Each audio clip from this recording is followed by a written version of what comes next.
Kia ora and welcome to CIO Leadership Live New Zealand. I'm your host, Kathy O'Sullivan, editor for CIO New Zealand. And my guest today is Alistair Vickers, CIO and CISO at Te Ora Compass Health New Zealand. Hello, Alistair. How are you going today? Kia ora, Kathy. Thank you very much for inviting me on to talk with you today. I'm great. Great. Looking forward to it. So to kick us off, can you tell us a little bit more about your role and what your team at Te Ora does? Of course. So, ko Alistair Vickers, toku ingoa.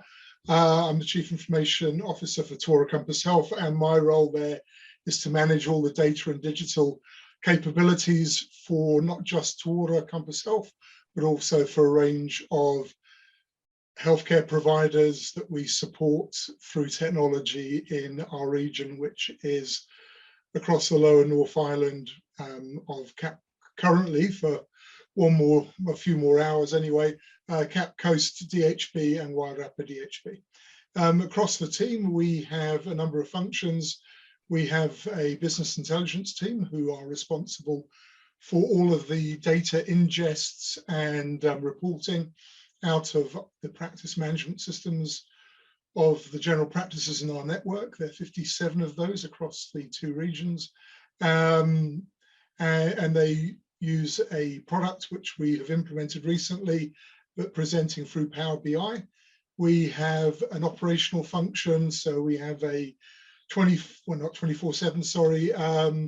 a half hours, 7 days a week service desk, so from 8 a.m. to 9:30 p.m. supporting not just Te Ora, but also a range of services which again we support, such as the new virtual after hours Practice Plus service, and also a BA product owner architecture kind of capability as well. So obviously an area that's, evolving and changing, and lots of transformation as part of that. And the word transformation, it's a term that's often overused and seen as a given within organizations. But in reality, transformation or change can be hard to do. How has that approach taken shape in your own career? Well, most recently at Te Ora, we have run, and I think it'd be fair to say, a full digital transformation compared to the solutions in place when I took the role. We have changed every single piece and gone through changing our technology stack, how we manage technology, how we resource teams to deliver technology, and the rest. And I guess that's built up over, well, crikey, more than 15 years now in senior IT roles from my time at Plunkett, when we helped set up the Plunkett Line service and also started Plunkett on the journey towards its own digital transformation by looking at how we could get digital technology in the hands of nurses. Through my time at Met Service, where we were the first government-owned organisation to put production systems onto public cloud, when we built a solution for power companies in Australia using AWS, and more recently through my time at Vector, when we built a full smart metering solution for up to 8 million homes in Australia, again on AWS, and continued through to today. So big transformation projects there. And walking back from that end product of transformation, what do you think are some of the key steps CIOs must take along the way? Is there ever a starting point to kick things off? I think it depends very much on every organisation, Kathy. For Te Ora, really, when I came on board, I hadn't been in the health sector for a number of years, and for me, it was taking the time to understand the organisation, understand the opportunities and the risks that we faced with our legacy environment, and developing a strategy. It's really important to bring your stakeholders on the journey. So for me at Te Ora, it was about building trust and respect with my colleagues on the executive and through them onto the board, and also having a really good plan in place, but at the same time be flexible enough, because stuff does happen, to be able to kind of swing with the punches but keep your eye on the end game. So yeah, I'm glad you mentioned swinging with the punches, because challenges are part and parcel of any transformation. What do you think are some of the common roadblocks to avoid along the way? I think one of the biggest ones is change management, and I don't mean that from an IT perspective. I mean that in terms of people change management. Certainly in the healthcare sector, a lot of people are risk and change averse. So it's really important to understand their needs and to always look to deliver solutions that can reduce their workload in terms of where technology is a hindrance rather than a help, and also have really good communications. So for me, good comms, good change management, and a plan that is flexible enough that you can roll with the punches is the way forward. So do you see transformation then, Alistair, as something, as project-like with milestones and deadlines, or is transformation just an ongoing development within a business now? That's a very good question, and I guess it would depend upon whether you're the CIO or the consultant selling your services. For me, it was really important when we went through the transformation with Tuora to actually have a plan, to have deadlines and have milestones, so I could show to particularly my board that we were delivering, that there was an end state to the transformation. But at the same time, transforming from an old to a new, all that does is it opens up potential for ongoing change and ongoing and really leveraging the new environment you put in place. So I see it in two contexts. First is, particularly if you're inheriting a legacy environment, then it's important to have a plan, to have milestones, to have goals, and to move away from older technology stacks that can stop you from being agile and innovative in the new market. But at the same time, once you're there, that's not the end in itself. It's really important so that once you've completed the initial transformation, to keep on looking at new ways of delivering outcomes to business. Absolutely. That always on focus on transformation is so important. So as CIO and CISO, in what ways do you collaborate and influence the organization and its leadership team? So for me, it's about, as I said before, about building trust and respect with your colleagues.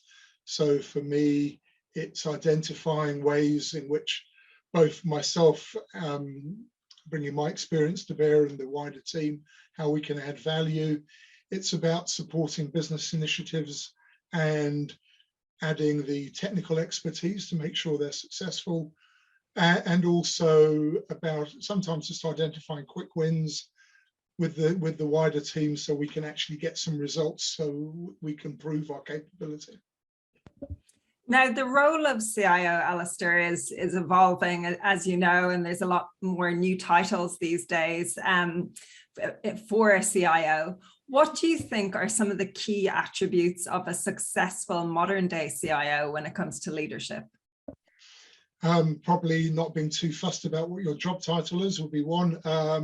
Yeah, you have CTOs, CIOs, CDOs, GMs of data and digital. I've heard all kinds in my time.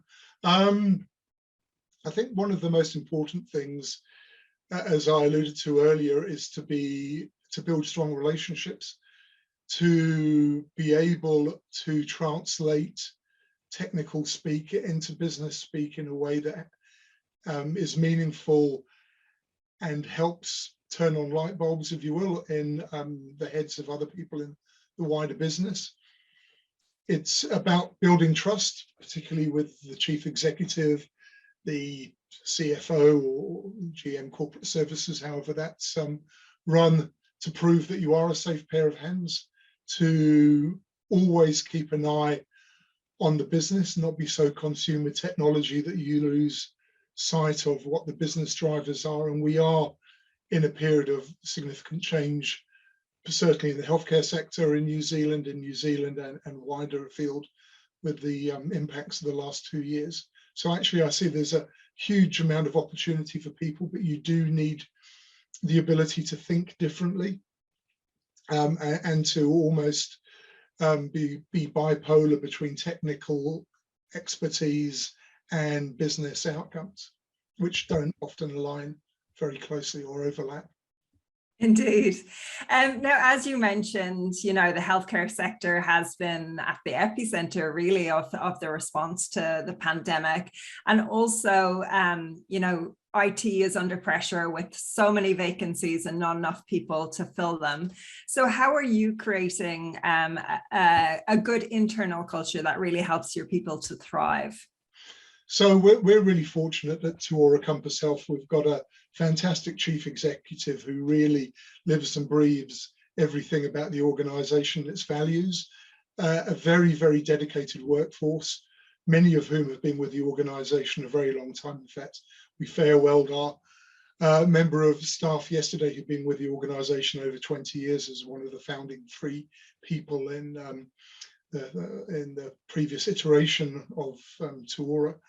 From an IT perspective, you're right, Kathy, it is really hard to find good people at the moment. It's a challenge. For me, it is about leading from the front, leading by example, and encouraging others, though, to bring their personal skills and differences and attributes. So for me, in terms of the diversity of our team, I've hired in one person who was a 17-year-old who was almost a high school dropout who joined us.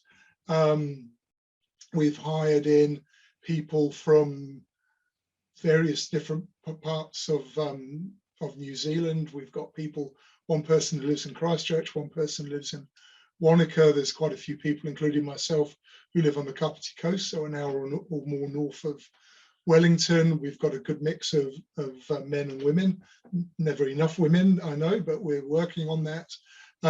Same with Maori and our Pacific staff. So we work hard to build that. Most of the people who work for me now are referrals or have joined the organisation. So 2 of the ladies that work in the IT team joined Tuora as receptionists about 10 years ago, 10, 12 years ago, and have worked their way up through the organisation and into IT roles. So it's really important to look after the staff you've got, to give them the opportunity to train them up, to even identify new career paths for them. So a good example of that is 2 people who have taken on recently the role of product owner, which is something we never thought that Tuora would ever have, but we've made investments in some significant new technology.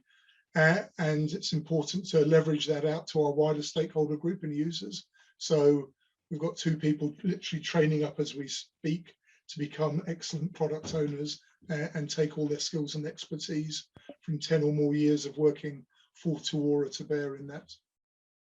There's some great examples there of really thinking outside the box in terms of getting people to consider IT roles. Is there any other kind of practical things that you've done or are thinking about doing to attract more people from diverse backgrounds to IT? Well, it's always challenging. Most of the people who work for me now, like I said, have literally been friends of people who have jobs. As I tap them on the shoulder, hey, it's a great place to work, fancy working for us. Salaries is always a challenge. There's so much money being spent, particularly out of government at the moment and the bigger consultancies. So it's for a not-for-profit in primary care, it's always difficult trying to match salaries. So we have an excellent culture, we have excellent training and a really good team culture, both within IT and in the wider organisation. In terms of diversity, I have actively solicited from my colleagues on the executive, our Pacific director and our GM Maori Kai Whakahare, to see if they've got people they know in their wider whānau groups who could come to work with us, and we've recently hired one person that way to join the team. Great. That word of mouth is so important, isn't it? When you can't just expect people just to apply for jobs because they're advertised. So Alistair, when you reflect on your own career, are there any kind of mistakes that stand out that when you look back on them were a really good lesson for you and shaped you as a leader? Yeah, I think I could answer that in many ways. Look, I think for me, possibly a couple of times in a very much in the short term thinking that I didn't look at the longer term opportunities of roles. And sometimes it's actually important to take a step backwards. And it's difficult when you, especially if you're in a senior leadership role, that maybe the longer term is better to actually take a step back, particularly when you're newer into senior leadership. And I know several, I won't say where, but a few years ago in my career, when my boss stepped into another role, he offered me to join him, and I didn't because I was in a CIO position. And I think longer term, actually, that would have been strategically better for me to have thought about the longer term ramifications and opportunities. So I do think it's important not to be blinded by the glare of heady lights sometimes, but actually take a reflection on where you want to be going forward in time. Absolutely, that long-term view. So what's the best career advice you've ever received? One that I always remember was from a boss of mine from a few years ago, who said to me, Alistair, imagine you put your hand into a bowl of water. That is your impact on an organization. Then you take your hand out of the bowl and give a little short while the bowl looks like it did before you put your hand in. So nobody is irreplaceable. So I reflect on that. I'd like to feel that there are different nuances on that, but that's an interesting piece of advice that at the end of the day, we need to think about the impacts we make through ourselves, not because of ourselves. Absolutely. So what advice would you give to someone who really aspired to be a CDO or a CIO or a CISO? Is there anything that you think they would need to really think about? You need to be, from my perspective, it's a really good question. It depends on individuals. Sometimes I think people get so blinded by wanting to be a leader. I think we forget that some of the most important people, particularly in technical environments, are the technical leaders, not the CIOs, CTOs, whatever, the CXOs. But depending on the organization and what technology means, your chief architect, your chief data person, your chief development person often have really testing is another important one. Project program management are often really important roles, and they may not have quite the glamour of the CIO type role. They can actually achieve a lot more, and sometimes with a hell of a lot less stress as well. Indeed. So finally, Alistair, what's important to you in the months ahead? So I'm about to go on a mix of work and annual leave for a number of weeks in Europe. So I'm looking forward to that, but also dreading flying because I really don't like it very much. But beyond that, actually, one of the reasons for going overseas is Tuora is in the process of developing a new product with our software partner, Akeso Health, called Te Ara Paora, which will be a individual and whānau-centric whānau tool, shared care planning tool, which we're really excited by. And I'm looking forward to getting my teeth into that program of work alongside our Māori and population health and clinical teams and practice development teams as we build that and roll that out. It will be being trialed in the Kapiti region over the next few months. And that's what I'm really excited about. Well, we wish you a very safe trip and we look forward to hearing the outcome of the trial on that new product. Yeah. Alistair Vickers, CIO and CISO at Tuora Compass Health New Zealand, thank you so much for your time today. Thank you very much, Kathy. Kia ora.